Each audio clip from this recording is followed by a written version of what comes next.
สบายดีสบายดีพ่อแม่พี่น้องกันเบิร์ดสุขุสุขคนนะพี่น้องเนาะบอกว่าซิวทั้งในประเทศหรือต่างประเทศพี่น้องเอ้ยก็สบายดีกันเบิร์ดสุขุสุขคนนะพี่น้องเนาะตอนนี้พี่น้องบอลลี่ยังอยู่เพื่อนพี่น้องเนาะยังไม่ได้ออกไปข้างนอกพี่น้อง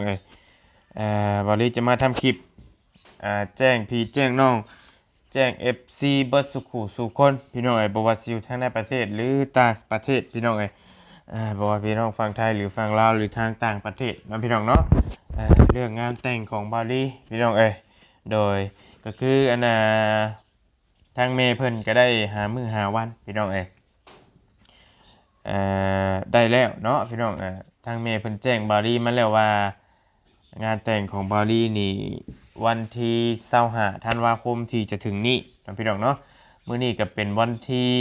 29พี่น้องก็ยังอีกบ่โดนประมาณ20กว่าวันพี่น้องเนาะมื้อนี้กับบาลีได้ถือโอกาสมาแจ้งพี่แจ้งน้องแจ้ง FC เบิร์ดสุขุสุขคนพี่น้อง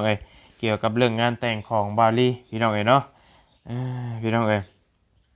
ก็คือทางบาลีเองก็จัดงานอยู่เพื่อนบาลีเองพี่แหละพี่น้องก็จัดอยู่ทั้งเทิงพี่แหละเนาะอยู่เพื่อนบาลีปัจจุบันนี้แต่ว่าทางแฟนของบาลีน่ะเพิ่นจะไปจัดดูทางลุมพุ่นอยู่เพื่อนเพื่อนลุงเฮิมชาแนลพี่น้องเพื่อนเพื่อนเพื่อนเดิมเพื่อนเพื่อนดั้งเดิมเพื่อนอยู่พุ่นพี่น้องแต่ว่าเพื่อนอันนี้กับบาลีมาสร้างน้ำกันพี่น้องอยู่พักหนึ่งนะพี่น้องเนาะแต่ว่าเพื่อนเดิมๆของแฟนบาลีนั่นก็อยู่ทั้งลุมพุ่นติดกับเพื่อนของไอเตียพี่น้องเขาก็จะแยกกันจัดงานพี่น้องเนาะโดยก็คือให้ญาติพี่น้องของแต่ละฝ่ายมาหาญาติพี่น้องทางบาลีกับมาหาทางบาลีพี่เพิ่นมาผูกคอต่อแขนกันแล้วก็ทางญาติของแฟนของบาลีก็อยู่ฟังอยู่พุทธอยู่ลมพุทธเพิ่นมาผูกคอต่อแขนก็เสร็จเรียบร้อยแล้วก็เพิ่นจะขึ้นมาเฮือนบาลีบัดนี้พี่น้องมาผูกคอต่อแขนร่วมกันอยู่พี่น้องเนาะคือเอาพักผ่อนของแฟนบาลีนะขึ้นมาเฮือนใหม่ขึ้นมาเฮือนบาลีพี่น้องโดยก็แล้วกับบอลลี่ก็มีข่าวดีอีกเรื่องที่สองพี่น้องที่อยากจะบอกพี่บอกน้องนะพี่น้องเนาะก็คือแฟนบอลลี่กับเพิ่นตั้งครรภ์พี่น้องเพิ่นท้องได้เดือนปลายพี่น้องเนาะโดยเดี๋ยวจังหน่อยบอลลี่จะให้แฟนมานั่งน้ำบอลลี่สักเล็กสักน้อยพี่น้องเนาะโดยก็เพิ่นท้องได้เดือนปลายเดี๋ยวจะให้เพิ่นมาถามอาการเพิ่นว่ามันเป็นแนวใดแล้วก็พี่น้องเป็นคือกันบ่ได้พี่น้องเพราะว่าทางบอลลี่เองก็ยังบ่เคยมีลูกจักเทื่อยังบ่เคยฮู้ว่าอาการแพ้ท้องบ่หรือว่าอาการของคนท้องนั่นแหละว่าแต่ละคนมันเป็นคือกันบ่ได้พี่น้องเนาะโดยการเรื่องงานแต่งของบอลลี่นี่ก็บอลลี่จะบ่ให้มีการฆ่าเกิดขึ้นทั้งสิ้นพี่น้องบ่ให้ฆ่าอย่างเลยทั้งนั้นพี่น้องเพราะว่าเฮาเป็นจัดงานหรือว่าเป็นงานสิริมงคลงานให้มันอหย่างแหละคืออหย่างก็ตามแหละที่บริยุทธ์หลักคือเฮ็ดหยังก็เฮ็ดไปแต่ว่าบ่ให้ค่าให้อยู่ในกรอบของศีลห้าพี่น้องคือที่บริก็ได้ยึดถือคำสอนของพระเจ้าเพิ่นอันมาพี่น้องโดยมาประพฤติปฏิบัติแล้วก็ทางบริก็ได้ประสานงานกับแม่เตียงว่าเฮ็ดหยังก็ได้ก็แล้วแต่บ่ให้มีการฆ่าเกิดขึ้นในครอบครัวพี่น้องเพราะว่าเขาจัดงานเป็นงานสิริมงคลเป็นงานเป็นฤกษ์งามยามดีนั่นแหละแต่เขามาฆ่ามันสิเป็นงานที่เป็นบาปเป็นอกุศลพี่น้องมันบ่ดีเนาะพี่น้องเนาะโดยก็เรื่องอาหารการกินก็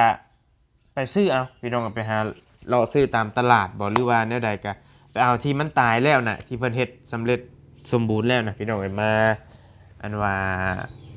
มากินนะพี่น้องนำมาเฮ็ดกินกันพี่น้องโดยแล้วก็ทางแฟนบอลลี่พุ่นกับบอลลี่ก็ขอเพิ่นว่าบ่ให้ฆ่าอหยังทั้งสิ้นเพราะว่ายันมันเป็นบาปเป็นกรรมนั่นแหละพี่น้องพี่น้องก็ฮู้กันดีว่าปาณาติบาตการฆ่าสัตว์นี่มันเป็นสิ่งที่บ่ดีมันบ่มีใครอยากตายพี่น้องเนาะอันคนเฮาเกิดมาแล้วก็รักชีวิตกันทั้งนั้นพี่น้องเพราะว่าอหยังทั้งนั้นสัตว์สิ่งมันก็รักชีวิตมันคือการกระเพรานี่บ่มีใครอยากตายพี่น้องทางบริเองก็ได้ขออนุญาตได้เว้ากับทางปรึกษาทางผู้ใหญ่ทางพุทธทางฝั่งของแฟนบริเองนั่นแหละว่าขอเพิ่นบ่ให้ฆ่าสัตว์พี่น้องทางแฟนบรินี่กับบรินี่ เอาอยู่บริบอกแม่แล้วก็เพราะว่าตั้งแต่งานศพของตาของบริหรือว่างานก็ได้รายงานแล้วแหละเพราะว่าแต่ก่อนส่วนหลายเพิ่นสิฆ่าสัตว์กันสิฆ่านำงัวเป็นโตนำหมูนำอหย่างมาฆ่าเป็นเลยจังซี่พี่น้องเอ้ยแต่ที่นี่บริได้มาศึกษาได้มาประพฤติปฏิบัตินะพุทธวจนะคำสอนของพระพุทธเจ้าที่พี่น้องกันน่ะสิฮู้กันดีนั่นแหละ วัดนาป่าพงพี่น้องลำลูกกาคลองสิบบริก็ได้หู้คำสอนได้หู้บาปบุญคุณโทษเกี่ยวกับปาณาติบาตเกี่ยวกับการที่เฮาพิสินหานี่แหละพี่น้องบริก็บ่ให้มีการฆ่าอีหยังเกิดขึ้นทั้งสิ้นพี่น้องแม้แต่สัตว์ตัวหนึงก็บ่ให้ตายเพราะงานของบริพี่น้องมันเดี๋ยวมันสิเป็นเรื่องบ่ดีนะพี่น้องเนาะก็คือเฮ็ดอะไรก็ได้น่ะบ่ให้มีการฆ่าเกิดขึ้นในงานของบริเองพี่น้องโดยคุณทางลุงกันได้บ่ ทางลุงกับบ่อเซียมเพิ่นก็มาสู้แล้วเลยพี่น้องโดยก็สิมีประมาณนี้แหละพี่น้องเนาะช่วงบริมา เป็นอะไรหมื่นกันพี่น้องโดยฮะเกียงหน่อไม้โดยมาฝาก นี่แหละเพิ่นลุงเอาแกงหน่อไม้มาฝากพี่น้องโดย เพิ่นมาสู้ออกไปข้างนอกพี่น้องโดยเอาแกงหน่อไม้มาฝากคักแล้วอันนี้พี่น้องโดย ยัดคลิปบ่ โดยอัดคลิปอัน บ่น้อนี่สบายดีเด้อ คือมืดแท้ โดย บ่เชียงมืดนะเบิ่งนี่พี่น้องแกงหน่อไม้ ใส่นะ โดยกินข้าวกินน้ำมาแล้วบ่มาแล้วบ่ดีอันนี้ โดย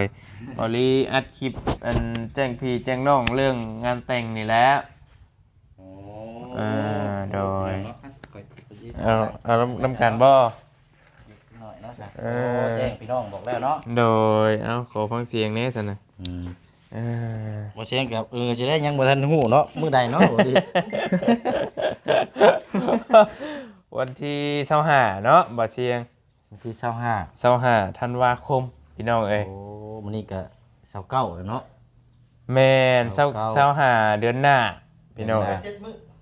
ในอีก20กว่ามื้อ20กว่ามื้อโอ้โดยเตรียมเด้อมีเงินมีทองก็ให้บริมาช่วยบริแหน่โอ้ฉันว่ามีแต่เด้อบ่ดีถ่ายแคนนะ มีอยู่ไหนน่ะมีอีหลีถ่ายแคนนี่2เส้นเนาะโอ้ยเนาะพี่น้อง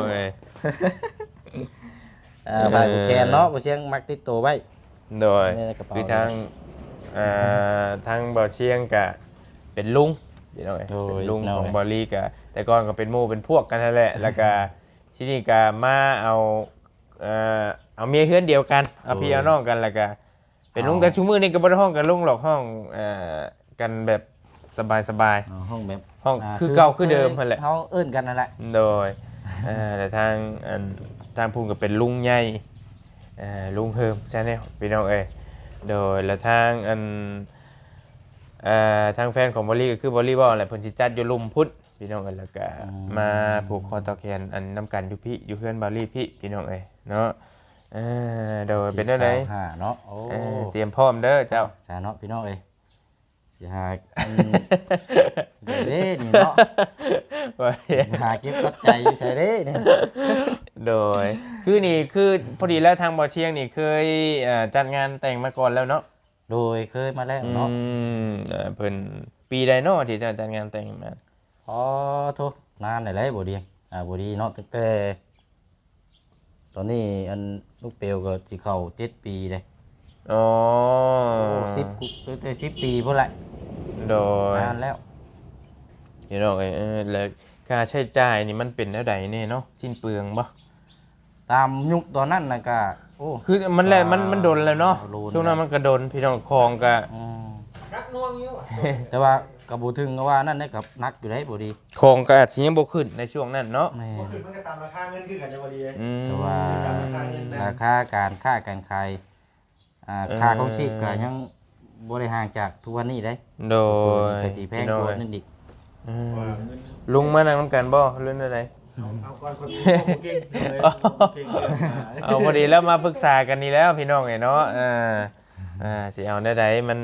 ค่าใช้จ่ายเขามันต้องได้ใดแน่พี่น้องไอ้ทางบาลีก็คือบ่เคยแต่งงานจักเทื่อ แบบว่าทั้งผู้ใหญ่เพิ่นคุยกันคือเอามงเดียวเลยบ่บ่ดี เพิ่นคุยกันนี่คือเพิ่นให้จัดแยกกันเนาะทางบาลีก็จัดอยู่พี่แล้วก็ทางแฟนของบาลีก็จัดอยู่เฮือนลุงพี่แหละเฮือนลุงเฮิม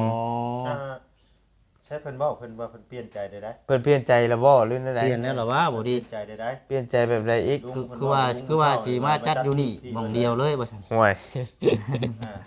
เปลี่ยนใจแล้ว เปลี่ยนใจได้ สิมาจัดนำกัน ยันมามันยันทาง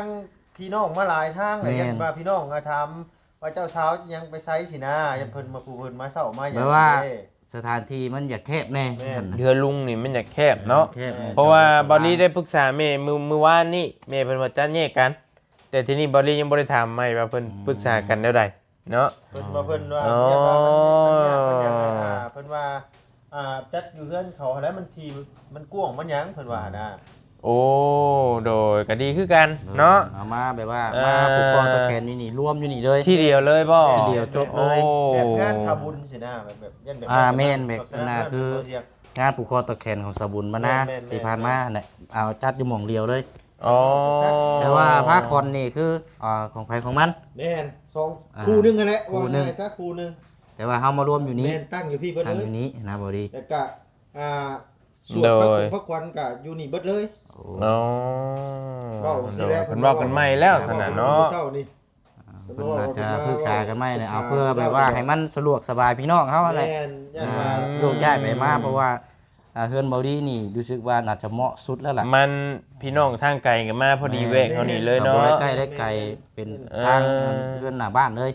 โดยพี่น้องเอ้ยอ๋อจังแล้วสันบริก็ยังบ่ได้ถามแม่ใหม่เนาะ บ่ดีจะพ่อทางไม่ตู้เนาะ เพราะว่าคุยกับเพิ่นเมื่อวานนี้แต่เพิ่นคุยกันใหม่เนาะ แม่นคุยกันใหม่แล้วเพิ่นมาเว้ากับลุงมื้อเช้านี่ว่ายันได้จัดหม่องเดียวแล้วเพราะว่าเพิ่นว่ายันคิดไปคิดมาเลยว่ายันมามันยุ่งมันยากนี่แหละบางเทื่อได้ว่าให้มันอยู่หม่องเดียวเลยแต่มันเพราะว่าเฮือนมันไกลเด้ โดย เรื่องดูนี่ไกลกันเติบพี่น้องเอ้ย แม่นไกลกันอยู่ ยันว่าสิเล่นกะยันว่ามาอยู่นี่นี่กะเฮ็ดหม่องเดียวมันง่ายก็สิง่ายขึ้นนั่นแหละ โดยพี่ พี่ น้ น้ อ อง งใจตกลงปลงใจกันไหมคือว่าจังซั่น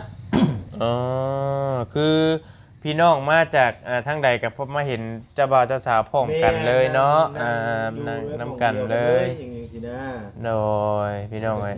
ต่อการสะดวกสบายต่อการกับพี่น้องก็สิได้มาก็สิมาพบมาเจอกันพร้อมกันเลยสินะบ่ดีแบบว่ามันจะง่ายเพิ่นว่านะ อันนี้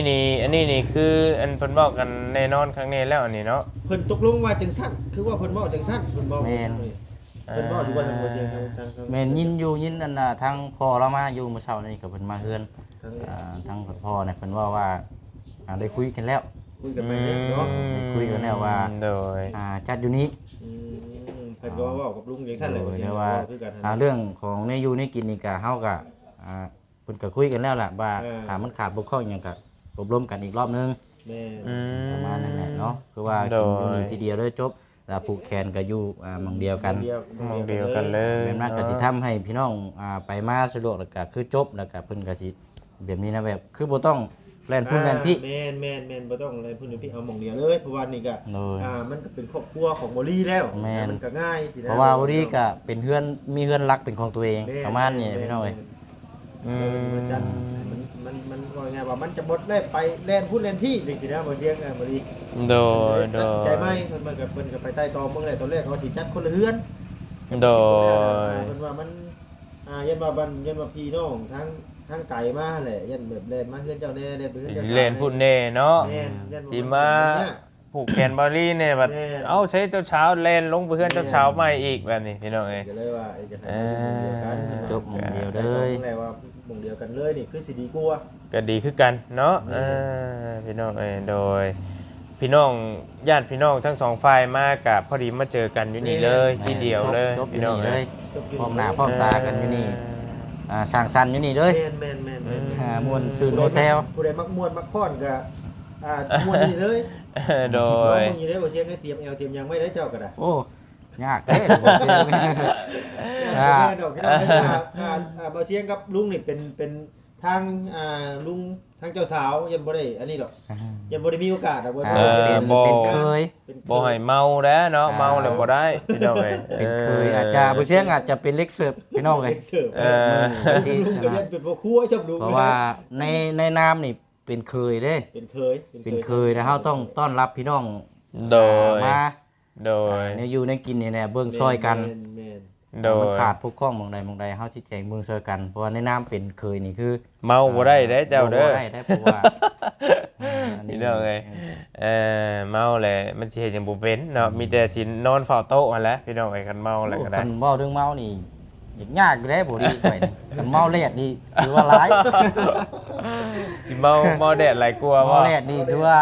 เกือบทุกมื้อนะเมาแลดนี่ โด เมาย สุราเมได้จังซี่นี่ยากยาก โดย เพราะว่าบ่ได้ค่อยสร้างสรรค์ก็แทบสิบ่ได้กินเลย อืม จนลืมแล้วล่ะเนาะคันสิว่า แม่น เสียงก็บ่ค่อยมักปานใด พี่น้องเอ้ย แต่พุ่นก็ตั้งแต่สมัยวัยรุ่นก็กินอยู่ มันถึงวันที่เช่าหา แต่ว่าแน่ๆนี่คือวันที่25เนาะทางเมย์เพิ่นว่าน่ะแต่ว่าเรื่องจัด ได้พี่น้องเด้อ แม่นเดือนหน้าเดือนวันที่25ธันวาคมพี่น้องเอ้ย แม่น โดยแต่ว่าเรื่องจัดนำกันหรือว่าอาจจะแยกกันอีกอ่ะเดี๋ยวจังคุยกับเพิ่นอีกเทื่อนึงพี่น้องอันนั้นก็บ่มีปัญหาปานใดดอก แต่ว่าทางที่นี่เพิ่นเว้ากับชุมเจ้าแล้วบอกว่าเพิ่นสิมาจัดนำกันพี่เนาะ แม่น ทางบริก็ยังบ่ได้ถามแม่พี่น้องเอ้ย แจ้อยู่นี่แหละ แต่ถามแม่เพิ่นเมื่อวานนี้บ่ได้คิดว่าเพิ่นสิปรึกษากันใหม่ โดยก็บ่เป็นหยังเนาะถามเพิ่นอีกรอบหนึงก็ได้สำหรับวันนี้ อันนั้นบ่มีปัญหาหรอกพี่น้องเอ้ยแต่ว่า ตามนี้ ที่แน่ๆนี่คือวันที่25ที่จะถึงนี้พี่น้องเอ้ยโดยงานแต่ง เนาะโอ้พี่น้อง วั เอ้ น ย ที่เช่าหา ธันวาคม แม่พี่น้องเอ้ยคือเดือนหน้านี่แหละเนาะ คือว่าเดือน2เนาะเดือน2ลาว เดือน2ลาว อืม เดือน2ไทย เดือน ไทยกับลาวนี่อันเดียวกันเลย โดย เพิ่นห้องเดือนคู่เนาะ แม่นเดือนคู่ เดือน2 แปลว่าเพิ่นสิผูกคอตะแคนนี่คือเดือน12เดือน2เดือน4เดือน6 แม่ เนาะ ยกเว้นเดือน8เนาะ หลังจากนั้นน่ะก็ แต่ง คื บ่ อ ได้ แต่งบ่ได้เพราะว่าเข้าพรรษาช่วงลงให้ลงนาคือจบจากเดือน6ไป เพราะว่าเพิ่นสิเว้นเดือน8กับเดือน10 เนาะ โดย แม่น เพิ่นถือเนาะทางทางพี่น้องทางไทยก็ถือคือกันเด้ โดยแบบเดียวกันเนาะ แบบเดียวกัน ตามประเพณีอีสานเฮาแถว แม่นแม่น ที่ผู้เชี่ยงเคยบวชศึกษาอยู่กับแบบเดียวกัน โด ม ย หาสารคามนี่ แม่น ไอ้แจ้งเดือนคู่เนาะ แต่ง พี่น้อง คู่ยกเว้น2เดือนที่แต่งงานบ่ได้คือเดือน8กับเดือน10 10 อืม แต่ โด ว่าย ทางพี่น้องทางไทยนี่ว่าเดือนขี้เพิ่นก็สิแต่งได้หรือบ่แต่งได้เขาก็บ่ค่อยจำบ่ได้เนาะว่าซี่เนาะ โดย แต่ว่าชุนหลายอยู่ไทยอาจจะบ่เกี่ยวกันดอกเนาะอยู่ว่าแต่ว่าเฉพาะในหมู่บ้านเฮาสิซื้อเพิ่นถือหรือว่าอาจจะในเมืองอาจจะเพิ่นสิแต่งยามใดก็ได้บ่ฮู้บ่คือ กั กัน น บ่ บ่ ก็คือกันคนลาวพี่น้องทางลาวนี่ ม ส่วนหลายเลยสิแต่งแต่เดือนคู่ แม่น โดย คู่อย่างเดียว แต่ว่าหลักๆน่ะเดือน2เดือน4นี่คือ แม่น ต้นตำรับอยู่แล้ว หลายเนาะ หลาย แต่งกันหลาย เพระว่ พี่น้องเอ้ย มันช่วงนี้ว่างการว่างงาน โดย การว่างงานเดี๋ยวเพิ่นได้โอกาสเพิ่นก็ได้จัดงานตรงงานแต่งให้ลูกให้เต้านะบ่ดี โดย อืมโดยพอดีกันแล้วเขาแล้วน้ำพอดีเนาะช่วงนี้ไปแต่งเดือน8มันยังดำหน้าอยู่เพราะเฮงแล้วพี่น้องเอ้ย กับอีกอย่างมันผิดประเพณีเพิ่นก็ได้แต่งบ่ได้ โดยแม่นและถูกต้องแล้วช่วงนี้ก็เพียงพี่น้องทางลาวเฮาก็ส่วนหลายก็สิเป็นอาชีพก็ทำนา นี่ แต่ก็ ปลูกให้ พอดี ปลูกมันแปลงละ เดือน2ก็พอดีเก็บเกี่ยวข้าวแล้วก็บ่ค่อยแม่นบ่ค่อยมีการมีงานหยังก็คือว่างแน่หั่นแหละถ้าไปแต่งยามหน้าก็คือว่าหั่นแหละพี่น้องเอ้ยต้องในสิยากฟ้า แม่ เนาะ แม่นพี่น้องเอ้ย ฝนตกฟ้าลงมื้อใดก็ยังบ่ฮู้สินะเพิ่นก็คือว่าเนี่ยมันบ่แม่นเวนี้เพิ่นก็บ่แต่งสินะบ่ดี โดย แม่บ่พาเฮ็ดเนาะเพิ่นพาเฮ็ดตามที่ พี่ ตาม น้อง โต๊ะ เอ้ย บ้านเฮา โดยก็สิประมาณนั่นแหละพี่น้องไอ้บันทรายแล้วก็ทางบาลีก็สิได้ขอตัวเดินทางออกไปข้างนอกคือเก่าหั่นแหละพี่น้องไอ้ออกไป3คนเนาะพี่น้องเนาะแล้วก็บาลีสิให้แฟนมานี่ถามเพิ่นจักหน่อยพี่น้องเอ้ยเรื่องอันเพิ่นท้องหั่นแหละว่าเพิ่นเป็นแนวใดบาลีได้เกรินบอกพี่บอกน้องไปเลยถามอาการเพิ่นสักเล็กสักน้อย โอ้ ว่าช่วงที่เพิ่นท้องอยู่นี่เพิ่นเป็นแนวใดแน่หั่นนะพี่น้องเอ้ย โดยเนาะเด้อ บ่เสียงขอผ่ายขึ้นเด้อ อ้าวโอ้ยบอลลี่ก็จับเพิ่นเลย สิดาอยู่ว่าแต่ตัวแรกก็ได้ บ่เสียงที่เป็นอันไว้ในกระเป๋าพี่น้อง โดย โดยเจ้าโดยมาโอเคพี่น้องทางแฟนบอลลี่มาแล้วพี่น้องเนาะสบายดีพ่อแม่พี่น้องพี่ ส น้อง วัสดี โดยเป็นเท่าใดเนาะอาการแพ้ท้อง เมื่ ช่วงท้องพี่น้อง เมื่อยเพลีย เมื่อยบ่ เมื่อย อืม ไอ้อยากกินหยังแบบเวลาอยากอะพ่อกินได้กับกินได้นึงมีแต่เมื่อยกับเพลียมีแต่อยากนอน อืม กินได้ชม เมื่อย มันละ กินอยากกินหยังเนี่ยช่วงท้อง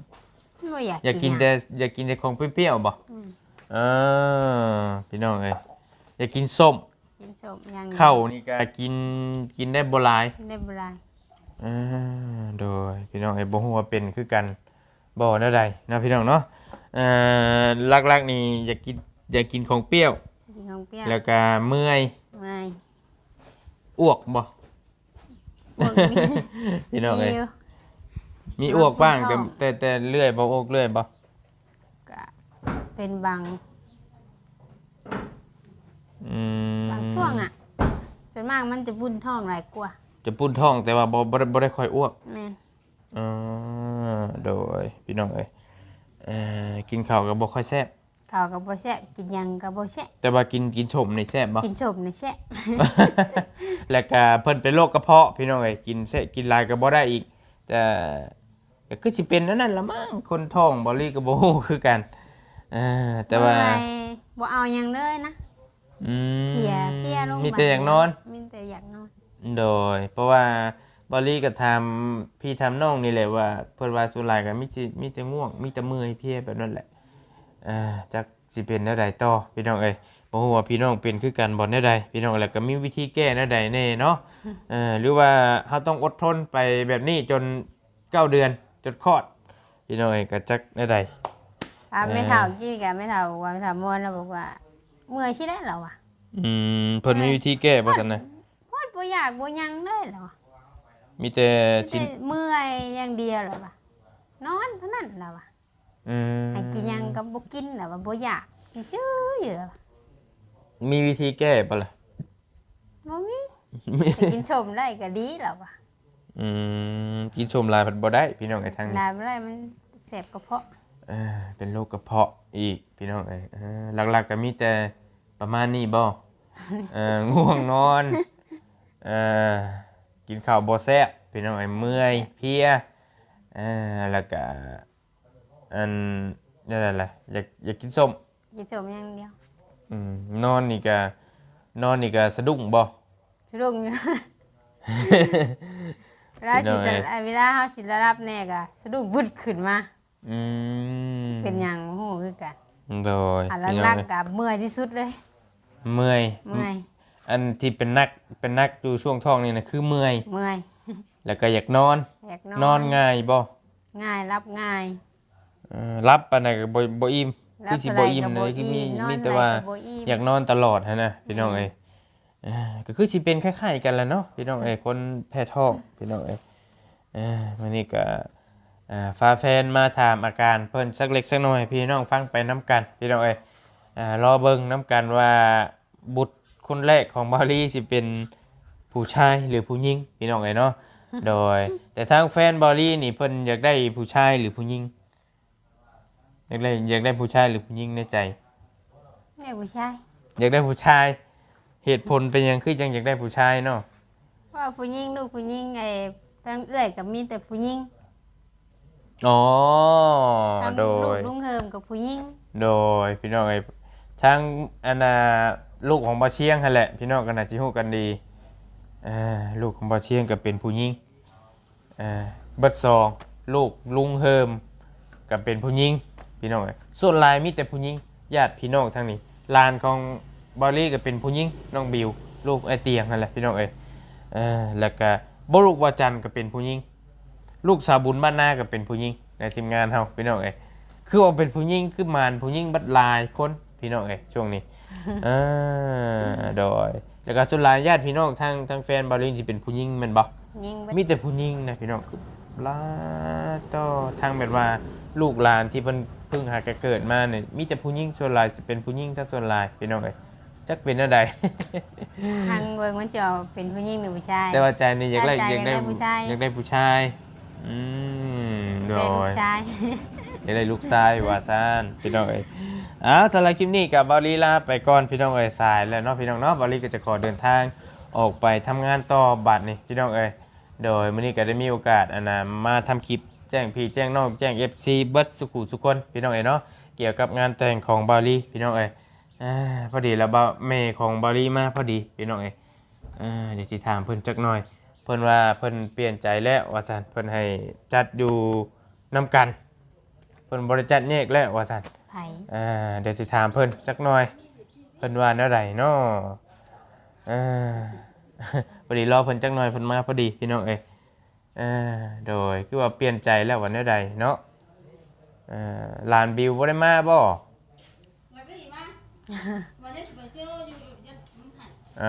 แอบมาว่าซั่นเดี๋ยวหน่อยฮะ แม่เขาอาบน้ำให้หรือว่าเลย อ๋อโดยพี่น้องเอ้ยไออันให้แม่มานี่ก็ได้พี่น้องเอ้ยเป็นหยังแกงหน่อไม้บ่ ปวดแล้วแม่ มานี่ก็ได้เนาะ อย่างนี้ ถามแม่จักหน่อยหนึงพี่น้องเอ้ยเรื่องงานแต่งนี่แล้ว คือว่าแนวใดเนาะสบายดีพ่อแม่พี่น้องก่อนพี่น้อง ส เอ้ย บายดีพ่อแม่พี่น้อง คือว่าแนวใดคือว่าให้จัดน้ำกันบ่บัดนี้แนวใด เพิ่นมาดูลวงว่าเฮ็ดน้ำกันมัน อ่า มาเฮ็ดบ่อนเดียวบัด โดย ตะกี้เพิ่นว่าจะเฮ็ดแต่เพิ่นวันนี้สิมาเฮ็ดบ่อนเดียวขึ้นบ่อนเดียวเลย ตะกี้นั่นเชื่อสิให้จัดแยกกันซะบ่ อืม ม ตะกี้น่ะว่าเฮ็ดคนละบ่อน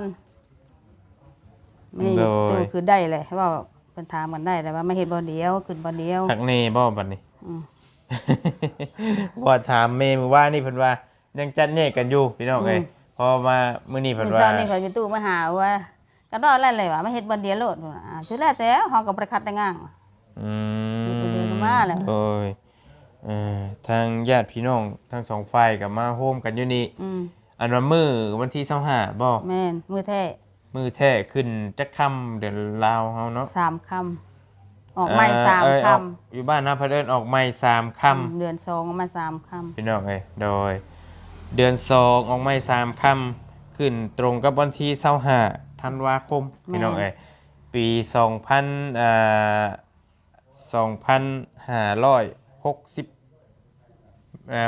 บ่ฮึหรือว่า2022พี่น้องเอ้ยปี2022แม่นละปีนี้ปี2565พี่น้องเอ้ยโดยสรุปเป็นวันที่25ธันวาคมจัดอยู่น้ำกันพี่น้องเอ๋ยเนาะโดยมื้อแท้มันเลยก็เป็นวันที่25ผูกคอต่อแขนมื้อวันที่25ตอนเช้าเนาะ แม่น ตอนเช้าวันที่25พี่น้องเอ๋ยค่าใช้จ่ายเปลืองบ่แต่เก่าจัดแต่เก่า โยกระเปืองแน่ๆเนาะเพิ่นแล้วงาน สิ้นเปลืองหลายนี่แล้ว พี่น้องเอ๋ยสิ้นเปลืองหลายนี่กะได้บ่ว่าจักแนวใดเบิดซำใดสิจัดงานในเตียงแต่ก่อนจื้อ ก็มาฮู้ บ่ ซื้อไปเรื่อย เบิดเท่าใดคือแต่กี้เงินยังบ่ขึ้นเนาะ ซื้อไปเรื่อย โดยพี่น้องเอ้ยแต่ว่าหลายเบิดหลายเดี๋ยวนี้พี่น้องเอ้ยเนาะ ซื้อเหล้าซื้อเบียร์ซื้อจีนซื้อไก่อะไรนะ ชื่อเราชื่อ เพื่อสิพออยู่ หา พอ คน กิน หลายบ่แม่ ยิงตามเฮาหาอย่างหาหน่อยก็หาหลายก็หลาย แต่ว่าทางเจ้านี่สิหาหลายอยู่บ่ โอ้ก็คู่เอ้ยคู่น้องพุ่นเนาะ คือเอาง่ายๆทางบอลลี่นี่พี่น้องเอ้ย กันว่าจังมาถามชื่อตัวกี่ว่าจะเฮ็ดช่องบ่วะ เห็ดบัสเซินบ่ เฮ็ดช่องบ่คือว่าธรรมดา บอลลี่นี่แนวใดก็ได้พี่น้องเอ้ยบัสเซินก็ได้ หรือธรรมดาก็ได้เนาะเฮ็ดให้มันแล้วมันทั่วพี่น้องเอ้ยแต่ว่าหลักๆนี่ทางบอลลี่นี่กับบอเตียงหรือว่าทางครอบครัวของบอลลี่เองนี่คนฮู้จักเบิดบ้านพี่น้องเอ้ย เบิดบ้านเลยแหละที่ว่าเบิดบ้านหน่อยมีอยู่หน่อยคนที่ว่าเพิ่นสิบ่ฮู้เบิดบ้านเลยนะแต่ว่าคนสิมาร่วมงานนี่คือบ่น้อยแล้วแหละบ่รีว่าพี่น้องเอ้ย แต่เอ้ยน้องก็พอแห้งแล้ว แม่นเฉพาะเอ้ยน้องญาติพี่น้องเฮานี่ทาง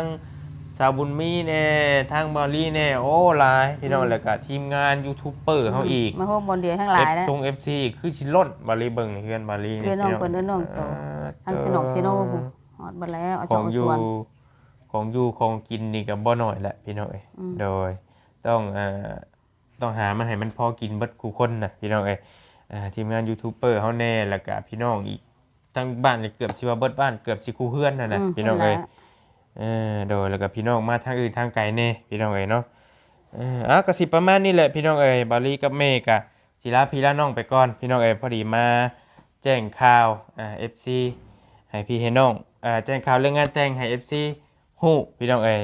เรื่องงานแต่งของบาลีพี่น้องเอ้ยเนาะวันที่25ที่จะถึงนี้พี่น้องเอ้ยโดยก็ฝากพี่ฝากน้องเป็นกำลังใจให้ทางบาลีนะพี่น้องเนาะโดยลาไปก่อนพี่น้องเอ้ยบาลีก็จะขอเดินทางออกไปข้างนอกต่อบัดนี้พี่น้องเอ้ยก็สบายดี สบายดี โดยเนาะ